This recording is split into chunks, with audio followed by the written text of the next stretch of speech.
What's going on? It's the RapNerd, and I just got out of a movie you probably never heard of, a horror joint, but I figure I do my due diligence to let y'all know about it. The film is called Cobwebs. It's directed by the director who did Marianne, which is a series on Netflix. I don't know if anyone's ever seen it. It's a French horror series. It does have English dubbing for those like me who are a lazy American who doesn't like to read subtitles. So it's there for you if you do want to watch with or without subtitles. It's there.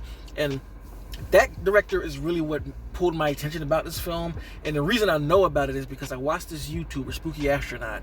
She talks about all of the new horror movies that release every month, VOD and theatrical. So she said this movie, and then she mentioned it was going to be theatrical, and I was like, okay, yeah, I need to see that. So thankfully it was in a theater close to me, since I do live in the Atlanta area. It's not going to be everywhere, so for those who have it, who don't have it in theater, I feel like it'll be on streaming soon. But either way, I'm here to tell you that regardless of where you watch it, you should watch it, because I enjoyed the hell out of it.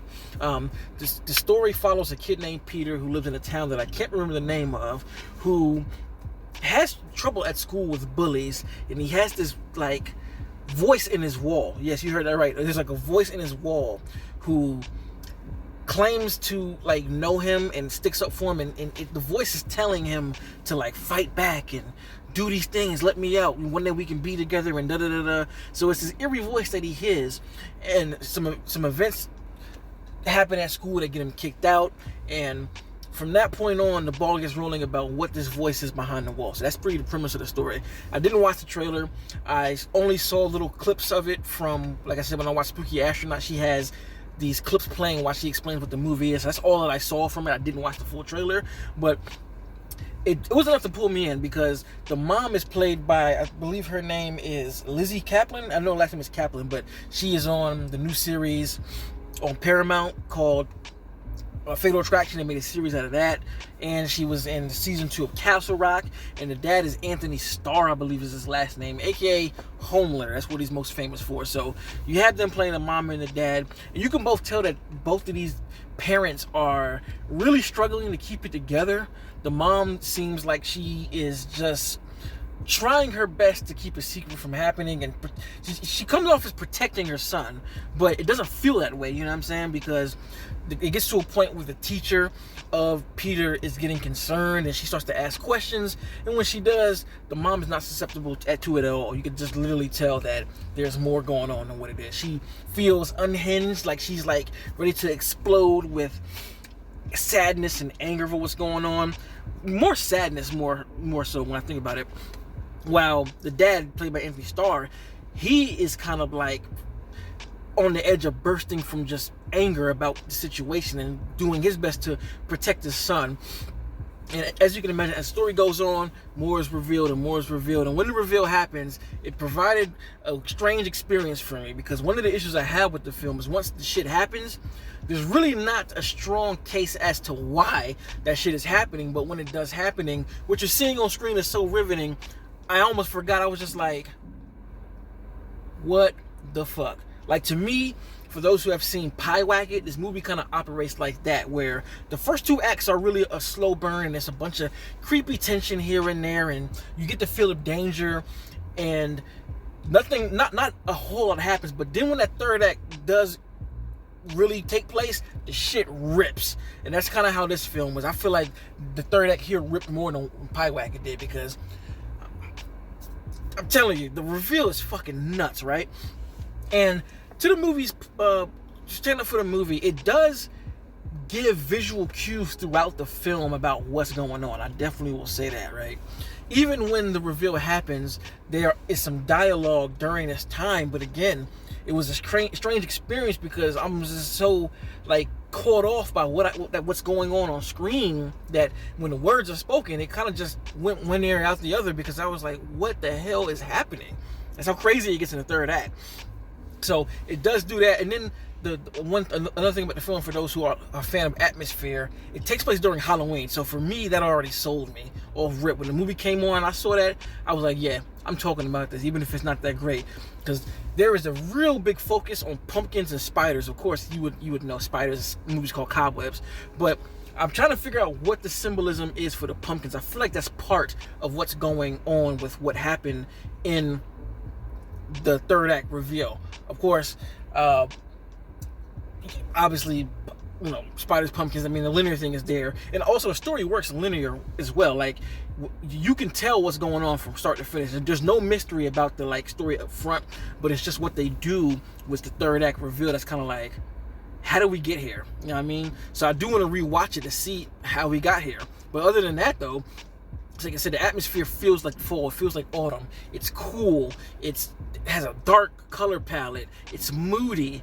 And again, the Halloween shit is overload. Pumpkins everywhere. Jack-o'-lanterns everywhere. Halloween decor. All of these many things to just really give a great atmosphere. And Marianne was so great at that. I feel like the atmosphere there is exactly how it is here. It's just this sense of dread and haunting throughout the film. So even when things aren't happening, you still don't feel safe. There's never a feel of rest here. Anything can happen at any moment, and I really love that. And again, the cinematography is done really, really well. The camera holds long enough to let you feel the weight of what's going on when the time is perfect. The framing is great. The lighting is done well too. There are moments that they'll have the light cast on a wall, and they'll have two characters talking. You'll see the shadow on the wall, and it feels like puppetry or like a pop-up book, kind of aiding the nature of this movie feeling like a fairy tale.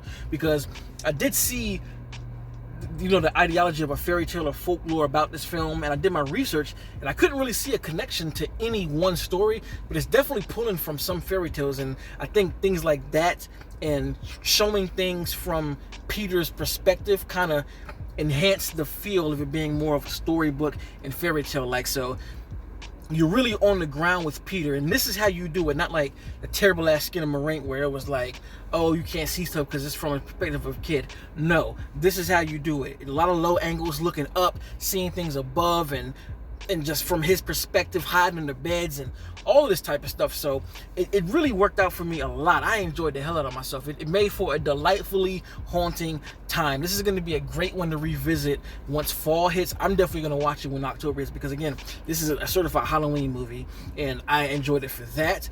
The only other issue that I really had was the teacher wanting to jump the gun so quickly as to something going wrong. Like, the ball gets rolling with her pretty damn quick. Like, she sees something is wrong, and to the movie's point too, like, the reason why she jumps into action is because of something that Peter does that's really alarming, but they still kind of address it anyway, saying that, like, you're jumping to conclusions, but at the same time, teacher took it pretty damn far. You know, she took it really far. You'll see that in the third act, where it's kind of like, how are you this attached this quick? And no one spoil any of that.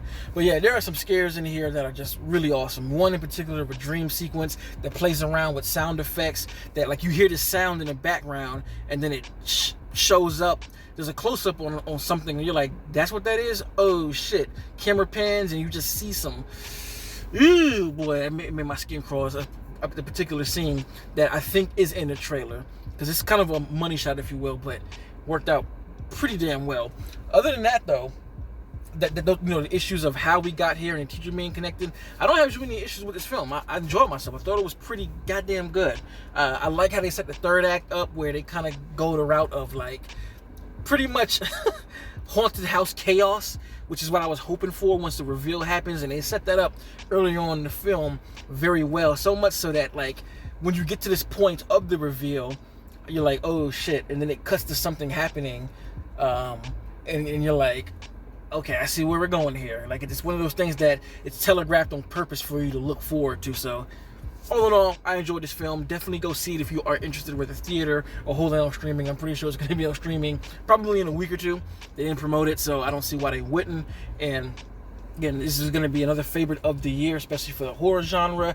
And if this is the start of spooky season, we are off to a good start, because we all know once August hits, we're in the shits when it comes to horror. So anyway, let me know in the comments what you thought about it. Did you like it? Did you love it? What were your dislikes? And as I always say, be kind in the comments. Opinions are opinions, bro. No need to go crazy. And if you like this kind of content, make sure to like and subscribe. And until next time, peace. RapNerd Productions, no capping, that's word to mommy.